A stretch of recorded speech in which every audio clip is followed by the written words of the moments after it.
పిల్లలకి స్కూల్ పాఠశాల అయితే పేరెంట్స్కి స్కూల్ పేరెంట్స్ శాల. నమస్కారం, మీరు చూస్తుంది India's largest digital media network Suman TV. మనతో పాటు ఉన్నారు బ్రహ్మశ్రీ డాక్టర్ ప్రదీప్ జోషి గారు. నమస్కారం గురుగారు. శ్రీమాత్రే నమః.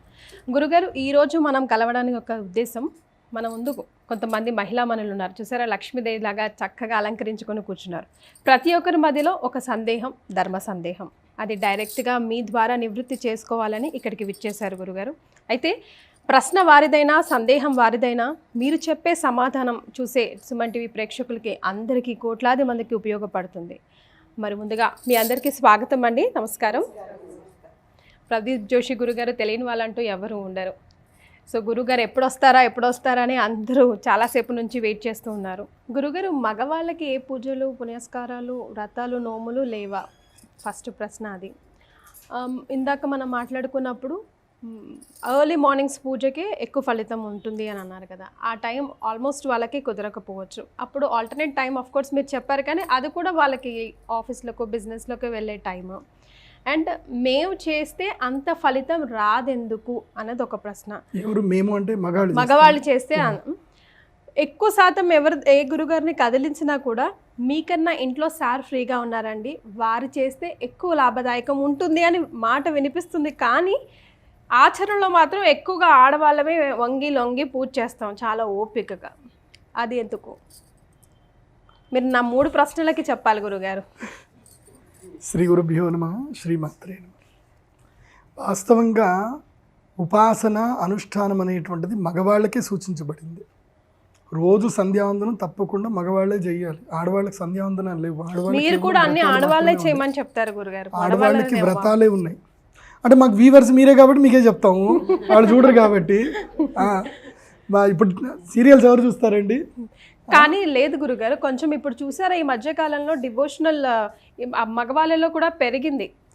అంటే నేను చెప్పేది ఏంటంటే, ముఖ్యంగా మగవాళ్ళకి, ఆడవాళ్ళకి కానీ మగవాళ్ళకి కానీ ఎవరైనా సరే జీవితంలో సూర్య నమస్కారాలు తప్పకుండా చేయాలి.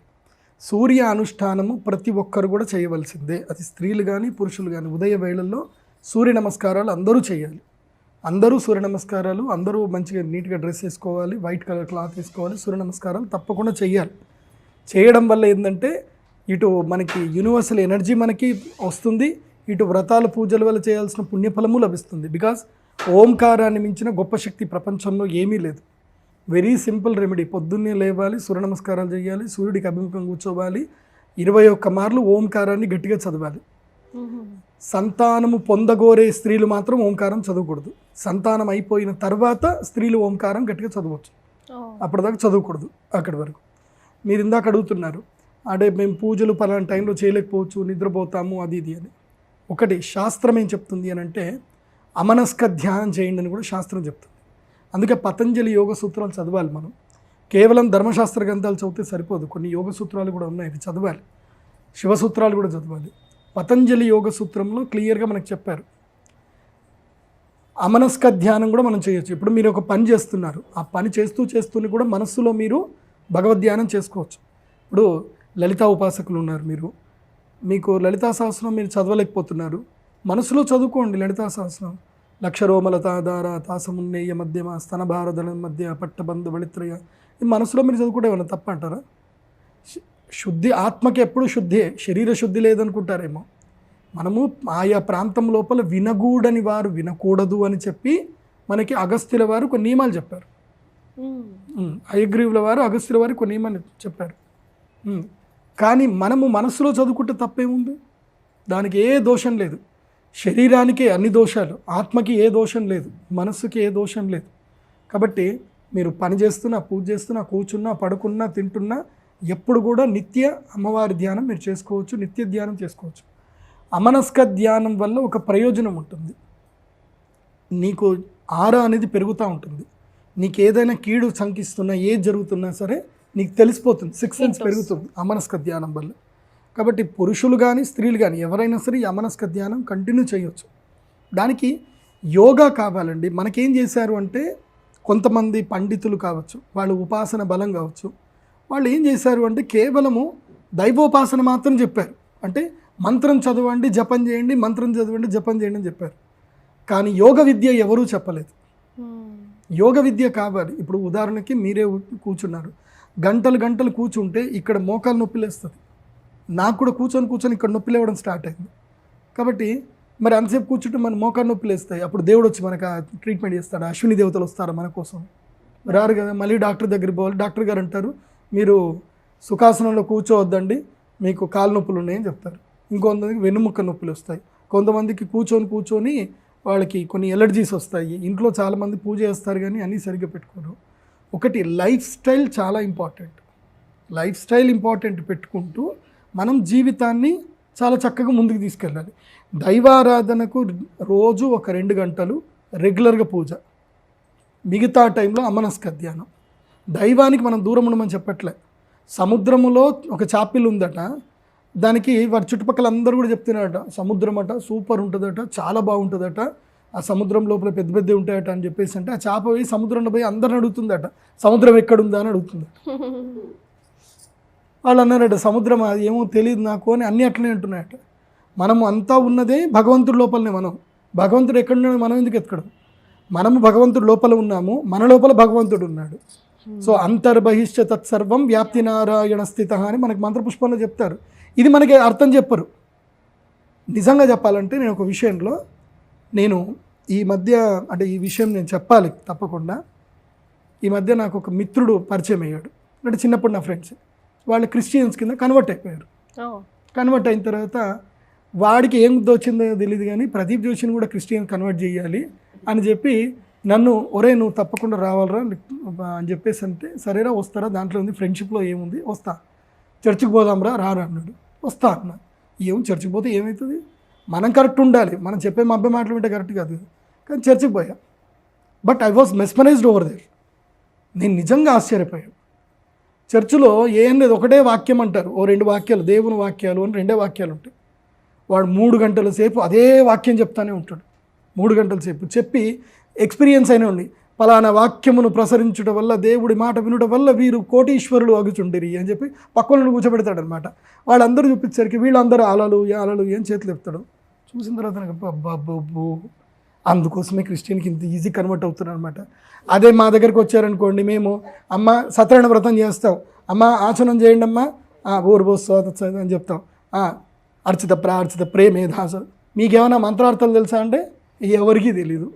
అందుకే మీరందరూ కన్వర్ట్ అవ్వడానికి రెడీ అవుతున్నారు. మీకు మంత్రార్థాలు చెప్పాలి, మంత్రార్థాలు మీకు తెలియాలి. మనం సంస్కృతం నేర్చుకోము, మనకు మంత్రార్థాలు తెలియదు. ఇప్పుడు నిజంగా చెప్పాలంటే మహానారాయణ ఉపనిషత్తు మనం చదివామనుకోండి, అసలు యూనివర్సల్ ఎనర్జీ అంటే ఏంది, యూనివర్సల్ అంటే ఏంది మొత్తం తెలిసిపోతుంది. ఇప్పుడు చంద్రయాన్ మీదకి పోయి ఏదో తెలుసుకుంటారంటారు, అది ఆల్రెడీ భవిష్య పురాణంలో ఉంది, మహానారాయణ ఉపనిషత్తులో ఉంది. చంద్రుడు అంటే ఏంటి, చంద్రుడు లక్షణాలు మొత్తం ఉంది. కానీ మనకు తెలుసుకునే ఓపిక లేవే. పండితులు జనాలని భయపెడుతున్నారు తప్ప జనాలని విజ్ఞానపరచట్లేదు. నేను ఈ విషయంలో పండితులు అందరూ కూడా చెప్పేది ఒకటే, జనాలకి అతి చాదస్తంగా మభ్యపెట్టి వాళ్ళని భయపెట్టకండి, వాళ్ళని భగవంతుడికి దగ్గర చేయండి. భగవంతుడికి భయం అనేది ఉండకూడదు. భయం అనేది ఉంటే అది భక్తి కాదు. అది నువ్వు మీ అమ్మతోటి ఎంత ఆప్యాయంగా మాట్లాడుతున్నావో, ఒక అమ్మ నీ కొడుకుని ఎంత తప్పులు చేసినా ఏం చేసినా ఎట్లాగైతే క్షమిస్తుందో, భగవంతుడికి భక్తుడికి మధ్య సంబంధం అట్లాగే ఉండాలి. సో నేను ఇది పలానా చేస్తే అరిష్టమైపోతుందేమో, పలానా చేస్తే ఇదైపోతుందేమో, ఏం వద్దండి. అవన్నీ నీ ఆత్మచింతన కరెక్ట్గా ఉంటే అన్నీ బాగుంటాయి. ఇప్పుడు అమ్మగారు లలితా సహస్రనామము 1 కోటి లలితా సహస్రం చేయించారు. అమ్మ మీ పేరేంటి? అమ్మ మీ పేరేంటమ్మా? సుధీర అండి. సుధీర. అమ్మగారి పేరు సుధీర. సుధీర అంటే మంచి ధైర్యము కలిగినటువంటి వ్యక్తి. ఆ ధైర్యం ఎక్కడితో ధైర్యం కాదు, 100 కోటి లలితా సహస్రనామాలు చదివించారు అమ్మ.